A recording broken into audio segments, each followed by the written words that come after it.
el teléfono. Hola, hola, ¿qué tal? Estamos en vivo desde la ciudad de Buenos Aires, desde las oficinas de Latin Cloud, junto con Gonzalo Zavala, para tener una charla sobre el tema robótica, tema al cual, bueno, Gonzalo viene abocado desde hace muchísimos años. Ahí está, mira, estamos en vivo, estamos chequeando acá que está todo bien, así que bueno, ahí se conectó Génesis.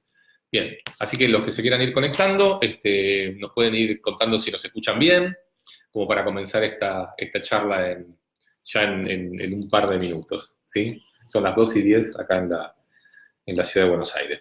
Si pueden, compartan, ¿sí?, esta transmisión, así más personas justamente se enteran que estamos transmitiendo, ¿sí? Si tenés el link, me lo a ver, te puedo mandar el link, mira, te lo copio y te lo puedo mandar por WhatsApp.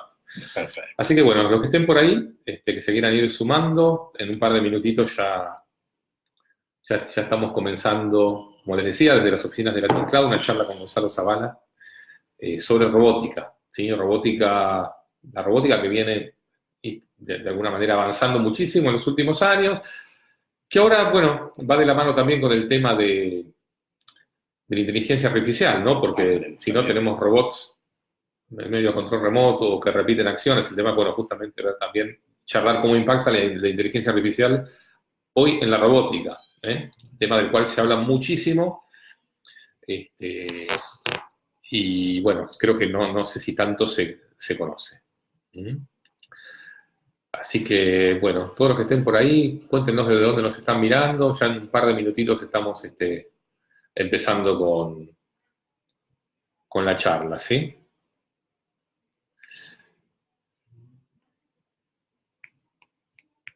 Bueno, gracias a todos los que se están conectando.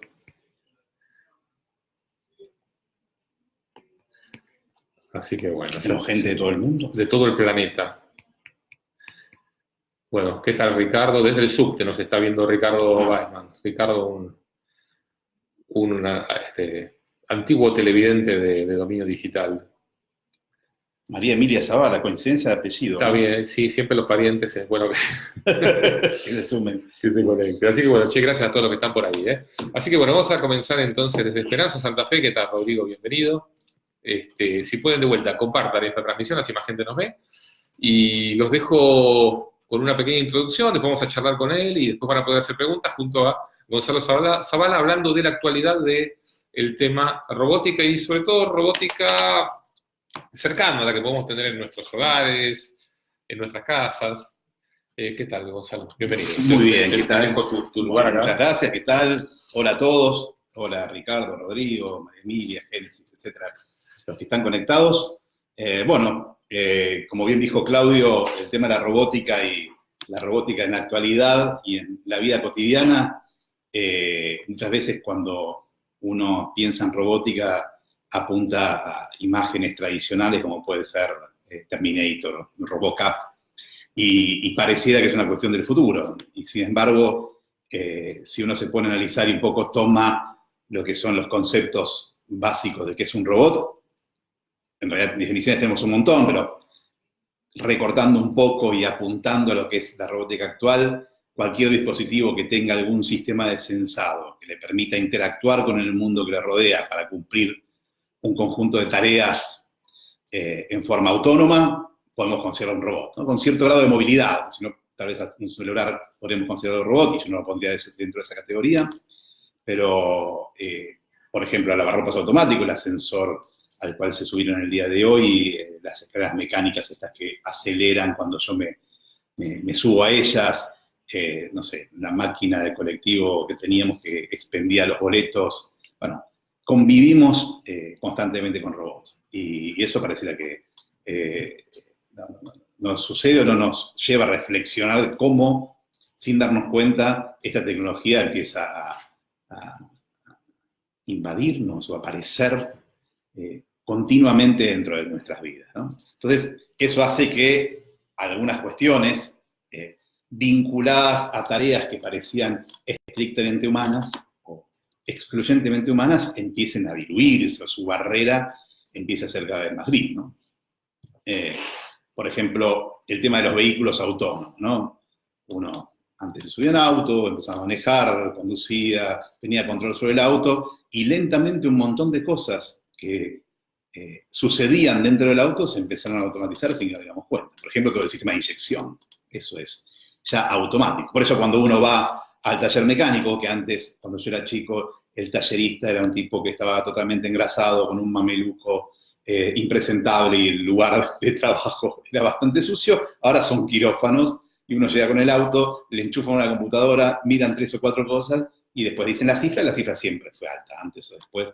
Siempre es una gran fortuna, pero bueno, ahora no se ensucian para hacerlo, porque hay todo un sistema, no es que están mintiendo, un sistema automático de censado que permite en tiempo real llevar la situación del acto actual y la historia de los últimos tiempos. Eso es genial para un tipo en un taller, porque antes veía lo que sucedía, y cuántas veces fuimos al taller, llegábamos con el auto y el tipo no podía ver cuál era el problema que teníamos, que había sucedido 2 cuadras antes.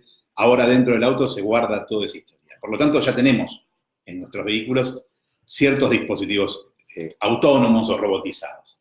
Y esto empezó a invadir, siguiendo con los vehículos, otros aspectos. Y ya tenemos autos no solo de gama alta, sino algunos de gama media, que tienen ciertos mecanismos automatizados. Estacionar, mantener el carril, tener algún tipo de sensor que frena si yo me acerco de golpe al auto que tengo adelante, o si supero cierta distancia, una distancia menor, al vehículo que está delante, automáticamente frena o baja la velocidad. Todos esos sistemas automáticos hacen, por un lado, que el manejo sea más seguro, porque ante errores humanos la máquina puede corregir, o que ya haya ciertas tareas que permiten liberar al ser humano de realizarlas. Por lo tanto, y seguramente lo vieron en un montón de videos y documentales, la posibilidad de que en breve tengamos autos que estén dando vueltas sin manejo humano está cercana, digamos, y es casi segura, podríamos decirlo, y tenemos países donde ya hay circulando vehículos con estas características. Por lo tanto, ahí uno puede decir, bueno, empieza a aparecer ciertas zonas oscuras o grises de la robótica, ¿no? ¿Qué va a pasar si los autos son autónomos con los choferes? Con el trabajo de un chofer de taxi, de un chofer de Uber, de Cabify, y probablemente sean reemplazados. Si yo, cuando tenga que pedir un vehículo, simplemente me conecte a estos sistemas, pida el vehículo y me avise o me mande una señal cuando está parado enfrente de mi casa, yo bajo, me subo, me lleva a destino. Bueno, así como lo vemos claramente en esto, si uno proyecta a otros mundos, por ejemplo, todo el mundo de la producción industrial, eso ya ocurre hace años y cada vez avanza progresivamente y más rápidamente. Entonces, ahí plantea ciertas cuestiones económicas, éticas, ¿no? De qué va a pasar con el trabajo humano. Y hasta hace unos años atrás decíamos, bueno, ok, habrá ciertos trabajos, los más tediosos, los más repetitivos, aquellos donde la persona que lo hace en realidad puede tener su cerebro en otro lado, porque lo que está haciendo no implica una gran complejidad en la tarea, eso van a ser reemplazados. Y bueno, los seres humanos nos dedicaremos a tareas más complejas, más creativas. Y eso hasta hace 15, 10 años nos sostenía dentro del discurso moral del reemplazo de trabajo de hombres por máquinas. Pero, como bien dijo Claudio recién, hace 10 años o menos, por así 5 años, el desarrollo de la inteligencia artificial ha sido y es espectacular. Si me preguntaban hace unos años qué iba a cambiar la primera mitad del siglo XXI, yo les nombraba la robótica como la tecnología que iba a hacer o definir profundos cambios. Y si hoy me preguntan, creo que es la inteligencia artificial en un montón de aspectos distintos la que ya está generando estos cambios y cada vez se profundizan aún más. Entonces, esta máquina que antes hacía tareas repetitivas, ahora tiene la capacidad de aprender. Y eso parecía que el aprendizaje era una cualidad estrictamente humana. Para dar un ejemplo, en 1997, si mal no recuerdo, jugaron una final de ajedrez Deep Blue, una computadora desarrollada por IBM, versus Kasparov, que era el campeón mundial en ese momento de ajedrez. Y Deep Blue le ganó bastante cómodamente. Tuvo cierta pelea, pero le ganó.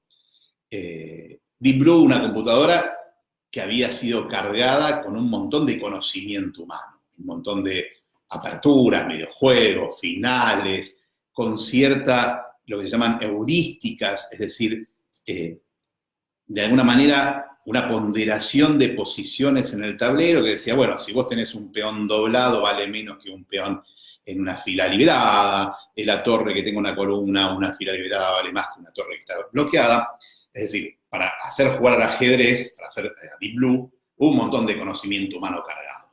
¿Sí? Y eso la máquina podía aprender, porque de alguna manera cuando sucedían otras partidas las almacenaba en su base de datos, y aprendió con toda esa inteligencia humana volcada dentro de sus bases de datos, con la enorme poder de cálculo que tenía, que le permitía calcular un montón de jugadas diferentes y avances diferentes dentro del árbol de posibilidades. Más lo que iba aprendiendo, terminó ganando. Y en ese momento se dijo, ok, ya está, no tiene más sentido que juegue al ajedrez una máquina contra el ser humano, porque de acá en adelante la máquina va a aprender mucho más rápido, va a ser cada vez más potente que el ser humano. Ya está. Y creo que hay partida de vez en cuando, pero no es muy interesante. Y en su momento se dijo, bueno, pero para que juegue el Go, un juego oriental, ahora les voy a comentar las características de ese juego, faltarán 100, 120 años para que eso ocurra.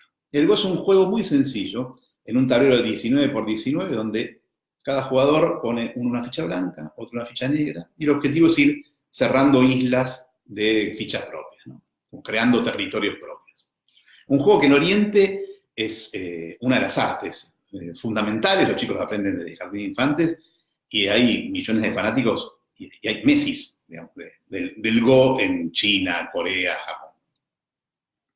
Hace unos 5 o 6 años atrás, un grupo de científicos se puso a desarrollar una máquina de aprendizaje, una red neuronal con tecnología de aprendizaje automático para aprender a jugar al Go. Y le puso ciertas reglas, y la cargó de cierto conocimiento básico y la puso a jugar contra sí mismo.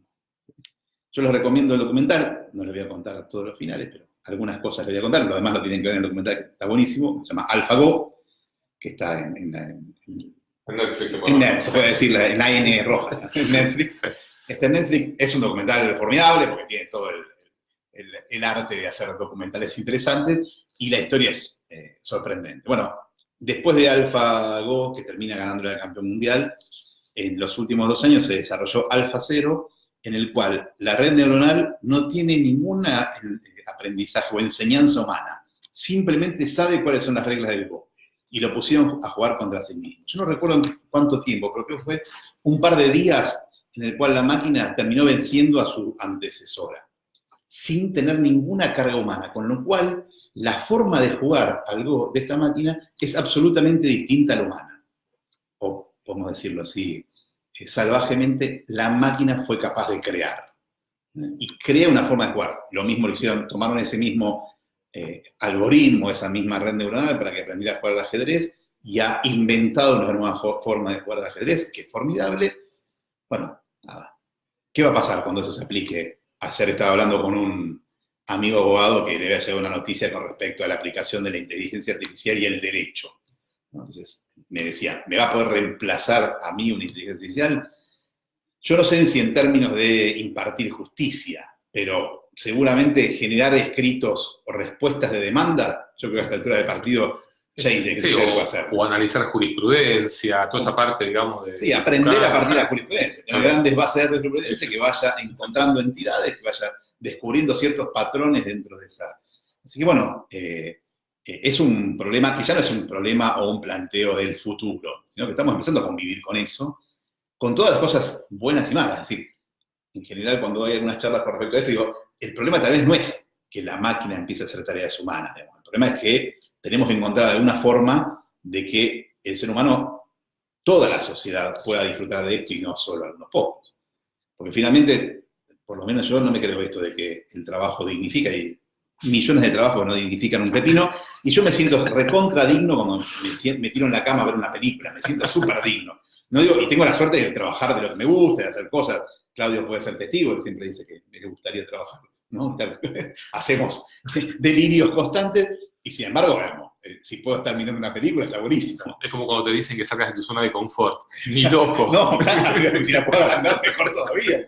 Así que lo que se nos plantea, me parece, con este desarrollo tecnológico, en un montón de aspectos, no solo en la robótica y la inteligencia artificial, pero tal vez son los más emblemáticos vinculados al trabajo, nos presenta un desafío formidable con respecto a lo que va a ser la distribución del trabajo, la distribución de la riqueza, la capacidad de generar riqueza, lo que se llama el costo incremental cero, digamos, de generar riqueza casi sin un costo básico, ¿no? Pasa con el software, por ejemplo, ¿no? Yo desarrollo software, que haya 1, 10, 100, 3 millones de copias, tiene el mismo costo, ¿no? Entonces, la producción va a tender a eso, ¿no?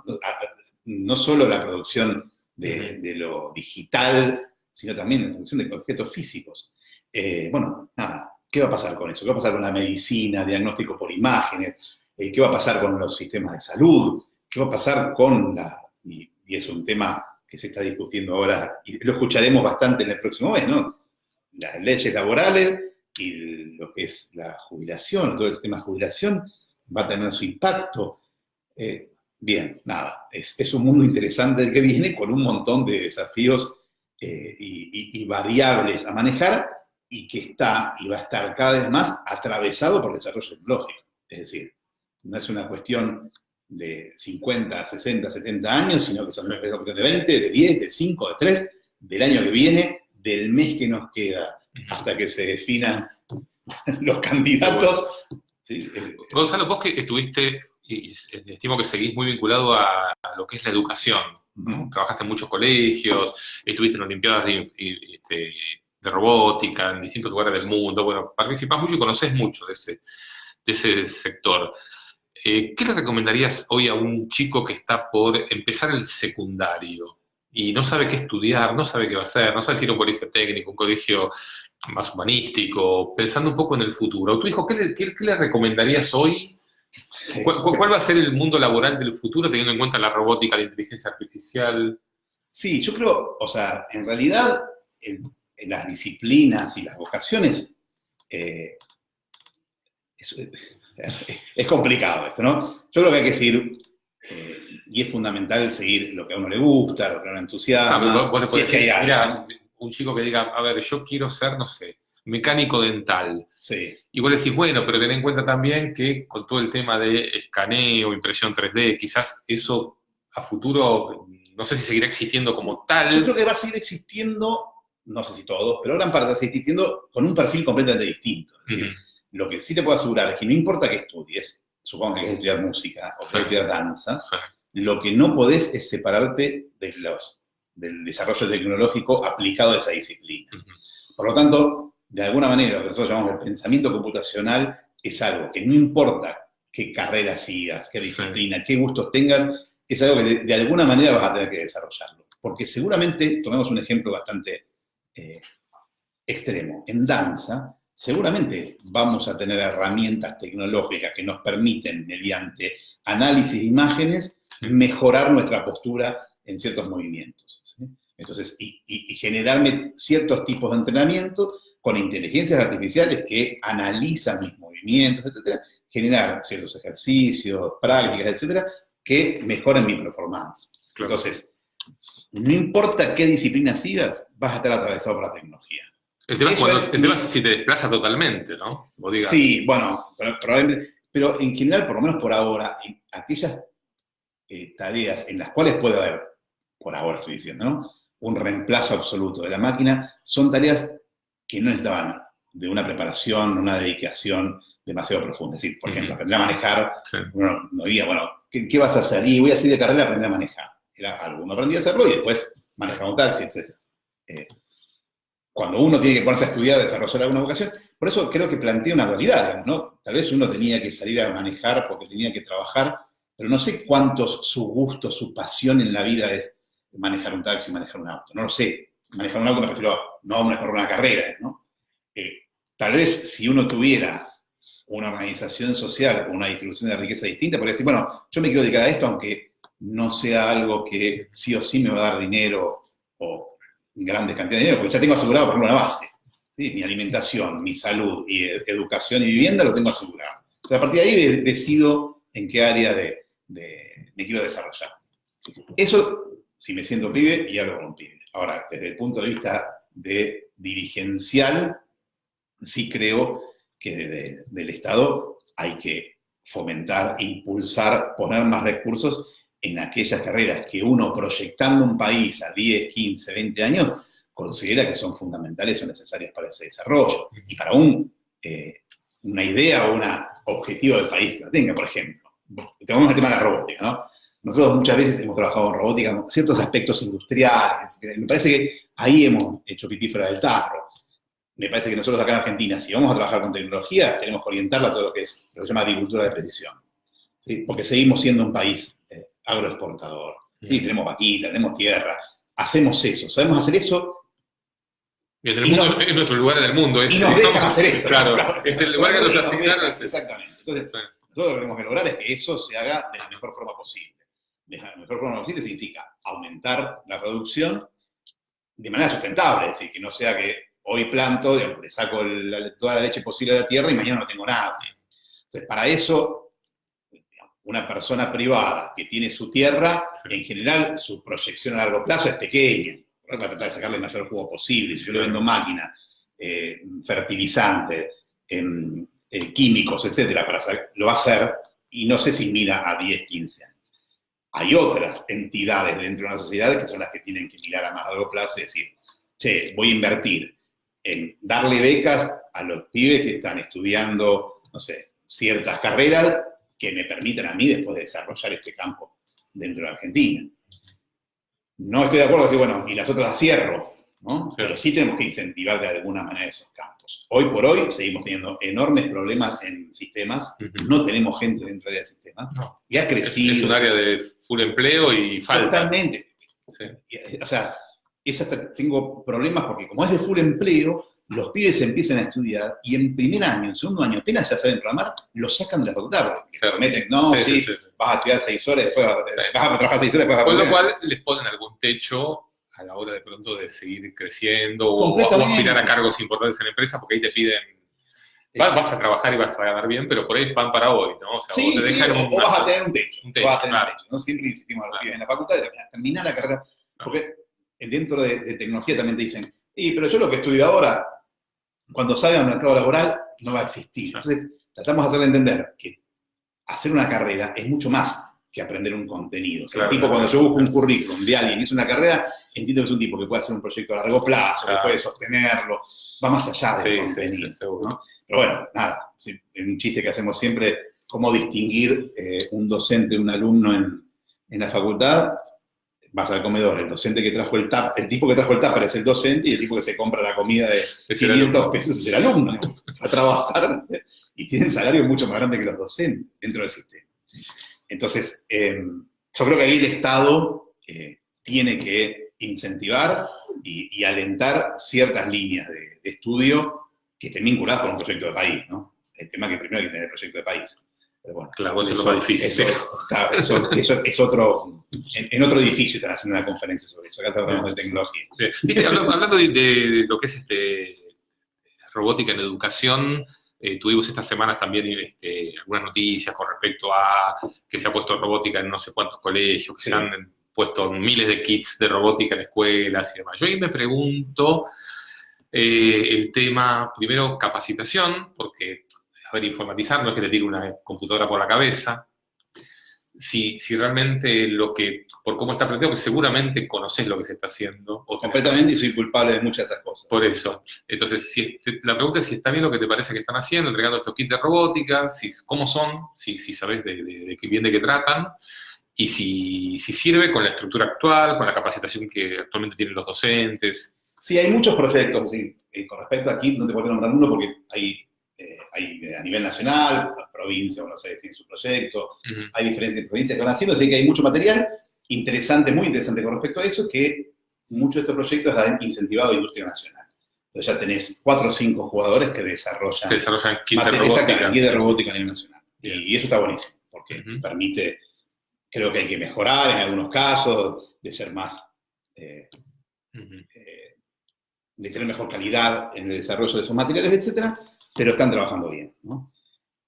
Ahora, tocaste un tema que estoy investigando y me tiene un poco perturbado porque decía, me siento culpable o responsable de muchas de estas cosas, pues trabajé mucho en el área de educación y bueno, he acompañado un montón de proyectos de tipo. Lo que yo veo, si me preguntás ahora, en estos últimos mes, es que se han entregado muchos kits, se ha hecho bastante capacitación y se ha desarrollado cierto material pedagógico, ¿no? Creo que falta mucho más desarrollo de material pedagógico y falta algo de capacitación. El problema que tenemos es que si se da en un país que sostiene sus proyectos a largo plazo, es decir, yo pongo kits en un colegio, el año que viene me fijo qué falta y lo vuelvo a renovar. Me fijo cómo cambió el plantel docente y sigo capacitando, te diría, está buenísimo llevar kits. Y es el mejor modelo el de llevar kits al colegio. Y es más, no utilizarlo solamente para robótica, programación o pensamiento computacional, sino también utilizarlo como un recurso didáctico que permita disparar cosas, o sea, hacer cosas de ciencia, por ejemplo, ¿no?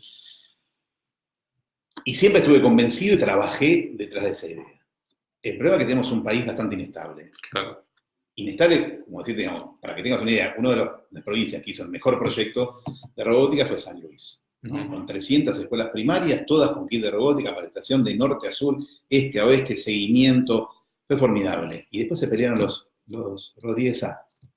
Y quedó eso ahí. Y quedó así, digamos. Y siguen, sí. Hay docentes que me preguntan, che, quiero comprar una plaquita, lo siguen haciendo sobre sus espaldas, digamos, ¿no? Y hay un montón de escuelas que lo siguen haciendo, pero están completamente abandonados. Entonces, mi último pensamiento sobre reflexiones fue, tal vez no tenemos, por un montón de circunstancias que conocemos y que no sabemos aún la solución, no tenemos un país que pueda sostener un proyecto de esa manera. Entonces, tal vez no es lo mejor llevar los kits adentro de la escuela, porque los kits tal vez dentro de 1, 2 años o un mes terminen dentro de un placar o terminen perdidos.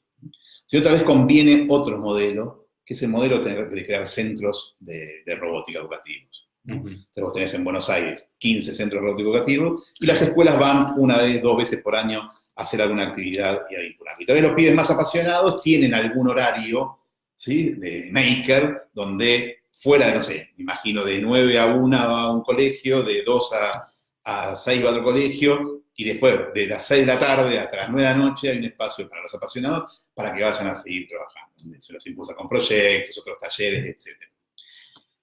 Ese centro puede ir renovando material y modernizándose constantemente, tenés gente especializada en eso, y probablemente en términos de plata termines gastando mucho menos y sean más sostenibles en el tiempo. Claro. Porque vos vas a estar renovando material de 15 lugares, no de 400.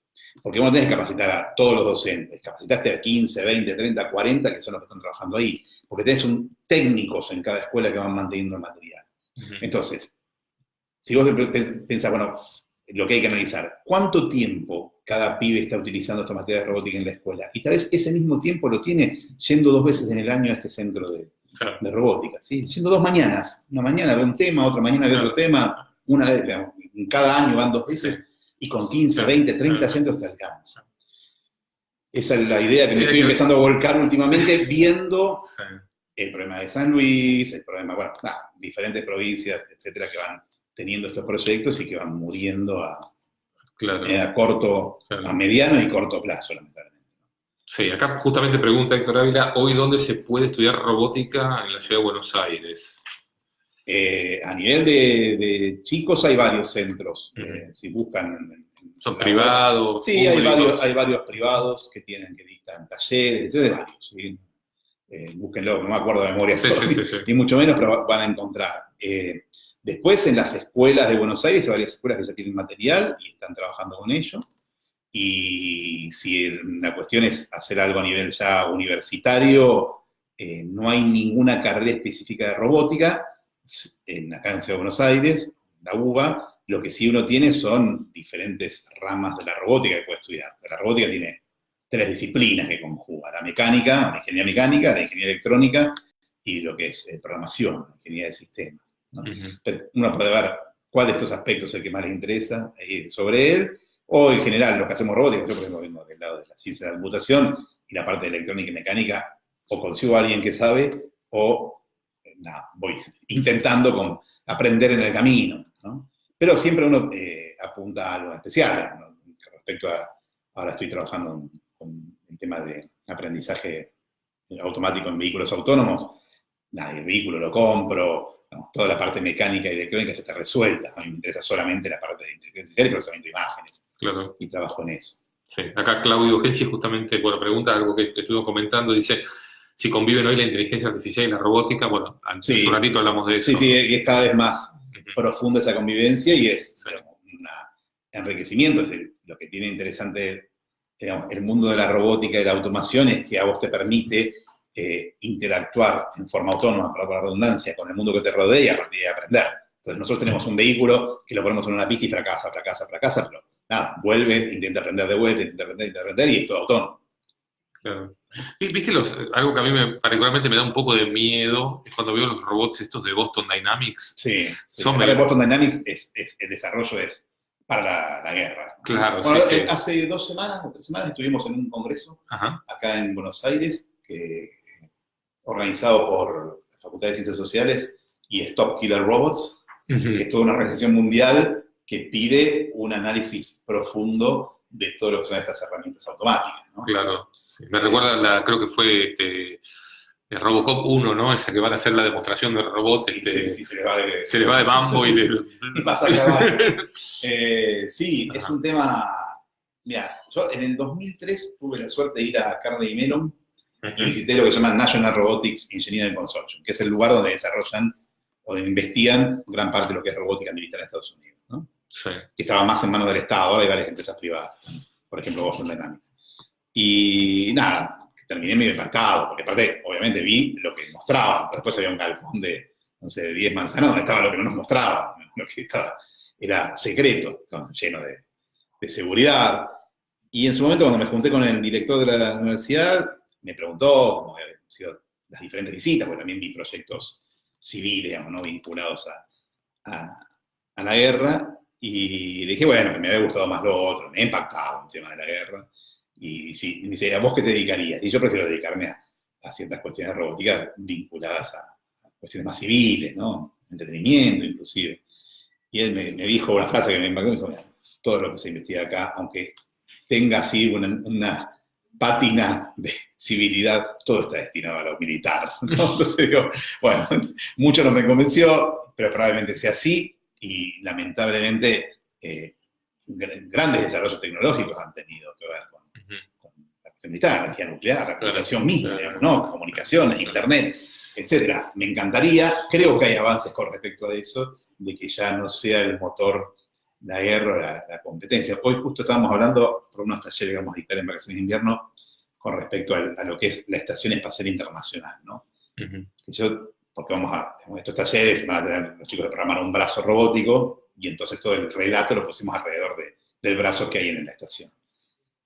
Y a mí me parecía conmovedor la estación, sigue pareciendo conmovedor la Estación Espacial Internacional, porque más allá de lo tecnológico, está buenísimo, es todo un símbolo de una forma de progreso humano que va más allá de Putin o Trump peleándose a ver quién tiene el misil más grande. ¿No? Sí, de alguna manera es un grupo de países haciendo algo en común, que es una pena que Argentina no haya participado, porque en su momento, con un aporte que por ahí no era mucho para el país, podríamos haber sido parte más fundamental. Por ahí nos gastamos un montón de guita, no sé, desarrollar un cohete que hasta ahora no voló. Y ponemos a sumar, hubo oportunidades para sumar. Sí. Pero bueno, veníamos del tema vos decías de Boston Dynamics. Sí. Uno ve eso y de vuelta, uno ve lo visible, ¿no? Claro. Y seguramente hay por detrás cosas que son. Te muestran el perrito que el otro día en una demo se le hizo el muertito. Y se le cayó la patita, para que programaron así para hacer algo más humano. Claro. Para que sonara menos violento lo que íbamos a ver. Y sí, porque la verdad que da miedo. Busquen Boston Dynamics robots, los que no lo hayan visto, y son unos robots que dan miedo, los movimientos que tienen. Sí, en su momento hasta Google lo había comprado, Boston Dynamics, después lo vendió, creo que como siempre Google, como estas empresas compran empresas para tomar las patentes y después las venden. Entonces se quedan con algunas patentes que les parecen fundamentales y después lo venden. No sé en particular Google que habrá tomado de ahí, pero sí, Boston Dynamics tiene unos desarrollos increíbles mecánicos de inteligencia artificial, procesamiento de imágenes, y cómo mantienen lípidos de equilibrio, son capaces de saltar, hacen vueltas mortales. Parecen personas, digamos, sí, o animales. Hay animales y bueno, personas. y ahí preguntaba, cada vez más hay inteligencia artificial y estos mecanismos de aprendizaje automático que le permiten generar movimientos, no sé si decir humanos, tal vez se parecen humanos porque el humano con respecto a eso es bueno, ¿no? En algunos casos tienen movimientos que no son humanos, porque tienen otro tipo de articulaciones y son increíbles, la verdad que es notable. Y el robot en casa. Vamos a tener robots. Nosotros ya tenemos como, robots en casa. Bueno, ¿no? sí. Sí, el lavarropas es un buen símbolo de robots en casa. Yo creo que las aspiradoras o las Roomba, exactamente, están mejorando cada vez más. ¿Sí?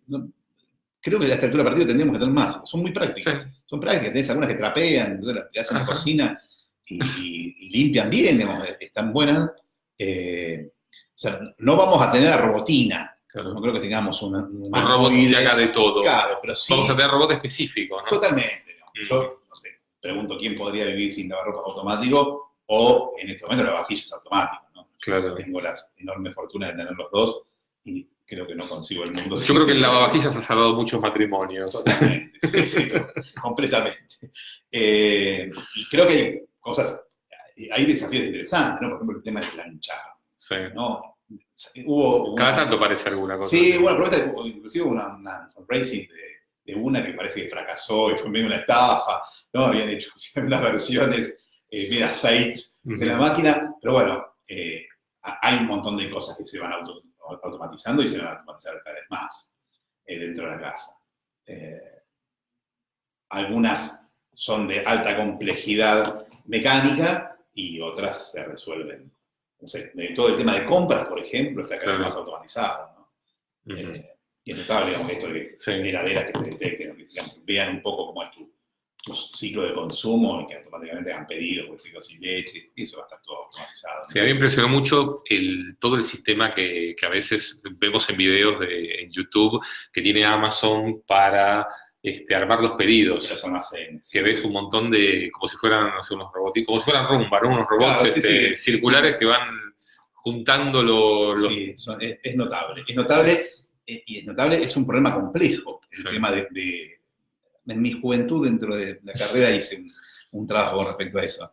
El tema de cómo acomodás los paquetes dentro de un camión para optimizar el espacio y para optimizar el movimiento de los paquetes para que no tengas que sacar de atrás o de adelante es un tema de lo que se llama no polinomial dentro del mundo de las ciencias de la computación. Está buenísimo y han progresado. Para mí, viajar a Estados Unidos y ver la cantidad de camiones que distribuyen productos, la cantidad de cosas que se entregan. Hace un par de semanas estuve allá y hay un edificio que tuvo que destinar una oficina solo a recibir paquetes. Entonces, una de las oficinas que tenían, creo que en planta baja o primer piso, dejaron de alquilar, o sea, alquiló el edificio para recibir los paquetes y tiene un tipo que se dedica a entregar paquetes. Bueno, eso fue la problemática de muchos hoteles, ¿no? Bueno, eso, que ahora te empiezan a cobrar, ¿no? Antes te decían, bueno, te recibo, hasta que no, sí. La gente se comporta como uno de mis socios con respecto a la cantidad de paquetes que se hace mandar, es imposible. Es que tenés que poner a alguien solamente a recibir, a distribuir y lo que es el problema de almacenaje, ¿no? Claro. Y que no se te pierda un paquete y tenés al tipo ahí diciendo cómo si llegó y no llegó y no lo encuentro. Lo que se pierde ya, por ejemplo, la otra vez hice un pedido y lo mandé a la casa de un amigo, ¿no? En Orlando. Y había pedido 2 pares de zapatillas y me dice, che, llegó una. Yo llamé, me mandé un mail, dije, me llegó una. Me dice, ¿qué quieres? ¿La devolución del dinero que se lo mandemos de vuelta? Ni me preguntaron. No, dije, mandamos de vuelta, me mandaron de vuelta y llegó. ¿No? Es notable cómo funciona. Bueno, todo el sistema de lockers automáticos también es muy interesante, también, ¿no? Que viene acá un poco en Buenos Aires empezó. Sí. Ya tenés lockers automáticos. Sí, en algunos shoppings. Sí, algunas estaciones de servicio. ¿No? Y, bueno, ahí te entregan el paquete ahí y después llegás vos, vas a buscarlo con un código. Bueno, eso está creciendo. ¿Cómo te imaginas todo este tema de la automatización y la robótica de acá a 20 años? ¿Dónde vamos a estar? Si tuvieras que hacer un poco de futurología, ¿dónde los ves? Yo no sé, o sea, en sí no sé si va, si vamos a decir, bueno, salgo de vuelta me sacás de acá y vengo dentro de 20 años y voy a encontrar cosas terriblemente significativas. Es medio raro lo que estoy diciendo, ¿no? Porque si yo me traslado 20 años y hoy me encontraba con un smartphone, creo que me agarro un infarto. No sé si en cuestiones de robótica van a ser algo demasiado significativo en el mundo cotidiano. ¿Sí? Tendremos máquinas expendedoras, más automatizadas, etc. No lo sé. Sí creo que en el mundo del trabajo va a ser un impacto muy grande, Ujú. ¿sí? Y en la posibilidad de generación y acceso a información y conocimiento. Creo que ahí va a estar el impacto grande. Yo tengo una visión, y lo hemos charlado en algún momento, digamos, muy optimista del mundo, ¿no? Ajá. Y creo, y tengo cifras que lo demuestran, ¿no? La tecnología principalmente ha colaborado a que... ¿Vos crees que el mundo va a ser mejor? Sí, sí, yo creo que va a ser mejor, obviamente, y gracias al desarrollo tecnológico, y obviamente esto tiene que estar acompañado de las mismas luchas de siempre, es decir, mejora por el desarrollo tecnológico, porque hay un grupo de tipos que quieren que eso no quede para pocos y que vaya para mucho, ¿no? Mantienen esta idea de que la única forma de que haya un bienestar individual Ujú. sostenible es que sea colectivo este bienestar, ¿no? Entonces, las luchas tienen que seguir estando y el desarrollo tecnológico y científico tiene que seguir estando. Y eso permite que el mundo se haga mejor. Mi única preocupación o punto sensible es el tema de la sustentabilidad, digamos, de todo lo que es la contaminación, medio ambiente. Ahí hay algunas cosas que me hacen bastante ruido, ¿no? Ujú. Entonces, yo no creo que, digamos, colapse el planeta, pero sí que vamos a empezar a tener dificultades en aspectos como agua potable, como, bueno, cantidad de smog.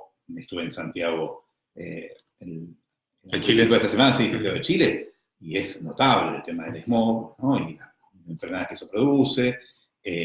Bueno, territorios devastados, que se impide la producción de alimentos. O sea, creo que hay cosas, cambios climáticos en general, hay ciertos aspectos del medio ambiente que me parece que son el talón de Aquiles, que si no nos ponemos seriamente a trabajar sobre eso, a entender que un consumo desmedido, una producción desmedida, eh, termina impactando, sí o sí, en todo lo que es medio ambiente y, digamos, creo que el capitalismo tiene que medir sus ambiciones y tener una mirada un poco más a largo plazo, ¿no? Porque si no va a ser su propia condena, ¿no? Va a terminar colapsando sobre sí mismo Ujú. porque no va a tener Sí. lugar donde producir, digamos, donde sacar Bueno. materia prima para su producción. Vos antes comentaste que, bueno, la Argentina por ahí debería poner un poco de foco en lo que es robótica o inteligencia artificial vinculado a todo lo que es la producción agropecuaria, ¿no? Exactamente. ¿Qué uso? Porque hoy, bueno, está bastante tecnificado todo eso, ¿no? O sea, tener las cosechadoras, las Sí, sembradoras. o sea, pero ¿Qué? acá en Argentina el uso de Sí. eso, me he encontrado, por ejemplo, con cosechadoras de John Deere impresionantes, donde acá se usa toda la parte mecánica y no se usa toda la parte de adquisición de datos, por ejemplo. Ajá. Entonces, se compran unos tractores que Pero valen... porque no lo saben usar, porque no Porque no se tienen. usa, porque hay una startup y una serie de calibración y de aprendizaje que nada. Total, digamos, ese es el tractor Ajá. que venden, compro Claro, ese, claro. uso eso y el otro, O sea, no usan al 100% la no, tecnología que hoy tienen. no. Y eso es Ujú. un problema, ¿no? Sí.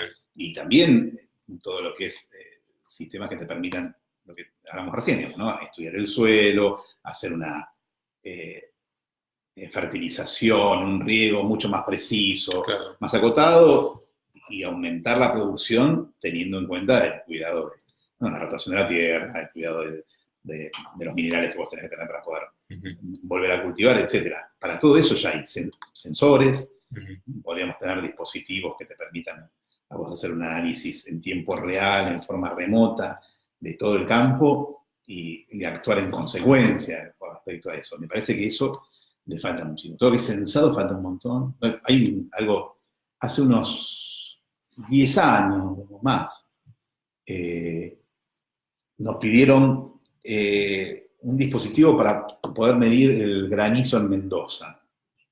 Porque el granizo se mide con unas placas que se deforman y eso es lo que después el seguro utiliza para definir el daño que se hizo, pagar el seguro, etc. Bueno, hicimos todo un sistema que no era complejo para poder instalar algo con Internet de las cosas que te permitiera a vos, bueno, nada, siguen usando las mismas placas, ¿no? Con lo cual terminan pagando tarde, el daño es mayor que se llega tarde a los campos que Claro. tuvieron esta... O sea, habría que llevar inteligencia al campo, digamos. Hay que llevar inteligencia allá, exactamente, Ujú.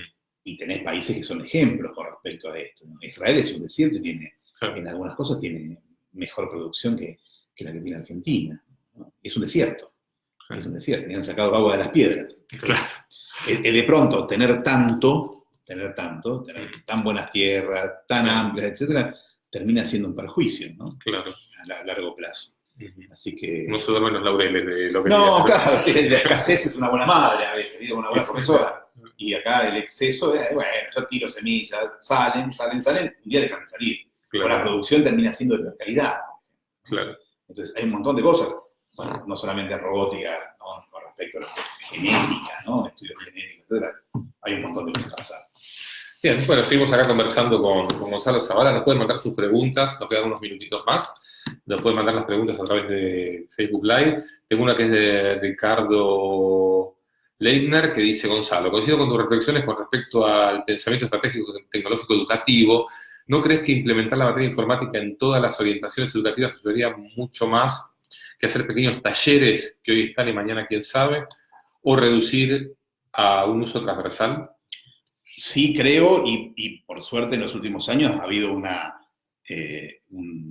vuelta atrás, digamos, había desaparecido la informática como materia, y de hace unos 4 o 5 años, con el trabajo de muchas organizaciones y lucha de docentes vinculados a ese tema, ha vuelto a aparecer dentro del diseño curricular.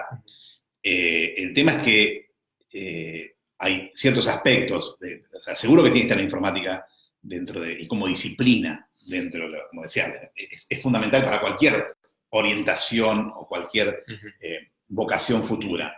Lo que sí creo que hay ciertos aspectos en particular que tal vez son complejos. Por ejemplo, no sé si introducir inteligencia artificial, que es algo que creo que todos los pibes tienen que ver, es sencillo para un docente hoy por hoy en cualquier escuela. Entonces, cuando hablo de estos centros, creo que son centros donde tal vez uno tenga tecnología avanzada, ¿no? Donde necesite, para tenerlo dentro de las paredes de la escuela, demasiados recursos materiales que no los tenemos en la educación, y es así, y no los tenemos. O sea, uno tiene que saber, con lo que tengo, qué es lo mejor que puedo hacer, no hacer chapucería, digamos, ¿no? Claro. Y después cierta formación tecnológica y pedagógica para eso, ¿no? No sé si cualquiera puede dictar un taller de inteligencia artificial para pibes de 9 años. Y creo que está bueno que un pibe de 9 años empiece a vislumbrar o a entender este tema. Entonces, estos centros, tendríamos informática dentro de las escuelas, y trabajando con aspectos de pensamiento computacional, etcétera, y aquellas cosas que necesitan de más recurso y que no podemos detenerlo en todas las escuelas, tienen la posibilidad de vislumbrarlo. ¿Sí? ¿Hoy qué se enseña en las escuelas con respecto a informática? Porque en alguna época era Word, Excel, sí, ofimática. Claro. Bueno, ha tenido un relanzamiento de a poco de lo que es toda programación, que está buenísimo. En eso hay a mi entender, y es una opinión absolutamente personal y discutible, me da un poco de temor que todo lo que es programación está basado sobre el mismo modelo, que es el modelo Scratch o Blockly, ¿no? El de bloques. Entonces, todos los pibes ven programación exactamente de la misma manera en todos los años que ven programación. Eso me hace un poco de ruido. Hay otros modelos que están buenos y no están presentes, ¿no? Y si uno entra a code.org, porque a mí lo que me da un poco de miedo es los pibes están viendo programación para abrir sus cabezas, digamos, para algunos elementos fundamentales del pensamiento computacional dentro de sus cabecitas, o los tenemos aprendiendo a codificar para tener mano de obra masiva y barata en un futuro, ¿no? Entonces, eso me hace un poco de ruido. No entra code.org y todo se programa de la misma manera, son todas las mismas herramientas, todo igual, es el mismo modelo, me da un poco de miedo. Después, por ejemplo, en la nueva escuela secundaria hay tecnología, informáticos, tecnología, me parecen. Las dos fundamentales, tecnología en primer y segundo año, entre los cuales hay un cuatrimestre que es robótica, y ven algunos aspectos de tecnología, pero por ejemplo, tecnología dentro de la primaria existe desde 1994, de la Ley de Educación, y se ha dado muy mal, pero se ha dado muy mal por falta de capacitación y de recursos materiales. Entonces, se daba tecnología en el pizarrón. Con viejas tecnologías se explicaban nuevas tecnologías. ¿Y eso por qué fue? Y seguramente faltaban recursos. ¿Qué hago? ¿Genero esos recursos para todas las escuelas? Y si no se puede, ¿qué para otra forma? Sí. Bueno, te traigo por último, ya estamos concluyendo en unos minutos, a un tema de actualidad. Hace poco el presidente dijo, Macri, que era mejor tener un buen laboratorio de computación que entregar computadoras individuales que se van poniendo obsoletas, lentas, no sé, se rompen, ¿no? Como que van perdiendo vigencia. ¿Una computadora para cada pibe o un...? No, y lo de una computadora para cada pibe en su momento fue algo, y yo apoyé y estuve en el Consejo Asesor de Conectar Igualdad, pero, digamos, Conectar Igualdad a nivel nación, y fue genial el lanzamiento, digamos, medio que se pisa sobre sus propios pasos, ¿no? Porque el lanzamiento fue un pionero también dentro de lo que fue en San Luis, la parte también de entregar una computadora, fue algo más con la cuestión educativa, ¿no? Fue, en muchas familias fue la primera computadora en su vida. Sí. Yo creo que en estos momentos, probablemente el smartphone, los teléfonos inteligentes se han convertido o han reemplazado estas computadoras. Es decir, hoy por hoy, ¿volvería al modelo de una computadora por pie? No lo sé. Prefiero invertir. O sea, si tuviera recursos, seguro, y le daría una notebook de la puta madre a cada uno, ¿no? Claro. Y creo que es fundamental, pero no tenemos esos recursos. Entonces, ¿en qué creo que es fundamental invertir ahora? Tal vez volvería al modelo de un aula móvil, es decir, tener la posibilidad de un carrito con máquinas para llevarlas al aula. Me parece bueno tener eso, digamos. Y obviamente se vuelven obsoletas, pero cualquier laboratorio, el laboratorio de informática también se vuelve obsoleto, ¿no? En su momento lo que fue entregar una computadora a cada pibe tuvo otro sentido, muy profundo y que impactó. Uno puede ver las estadísticas de las búsquedas en Internet que tiene Google, y uno ve que a partir que comenzó Conectar Igualdad, las búsquedas de temáticas que a los pibes les interesaban, digamos, ¿no? Así creció exponencialmente. Cuando nosotros empezamos con Conectar Igualdad, una pregunta fue, bueno, estaban todos obsesionados por el tema del uso educativo, ¿no? Nada, si los pibes se pueden bajar MP3, divertirse, jugar juegos, ya está bueno. ¿Por qué unos pueden y otros no? Digamos, ¿no? Y eso les va a permitir conectarse con tecnología. Claro. Y así fue. Hoy el smartphone creo que está reemplazando eso. El smartphone es una de las tecnologías más socializadas. Hay 1000 formas de socializarla. Cada vez que a uno de mis hijos le roban un celular, digo, nosotros estamos colaborando con la socialización así que no se preocupen, es un impuesto que vamos pagando. Y nada, tómenlo así. Pero sí, es una tecnología que está reemplazando a esto. Entonces, yo pondría dentro del colegio un aula móvil, lo que sí tenemos que invertir, y eso es en aumentar la conectividad en todo el país. Claro. Eso es fundamental.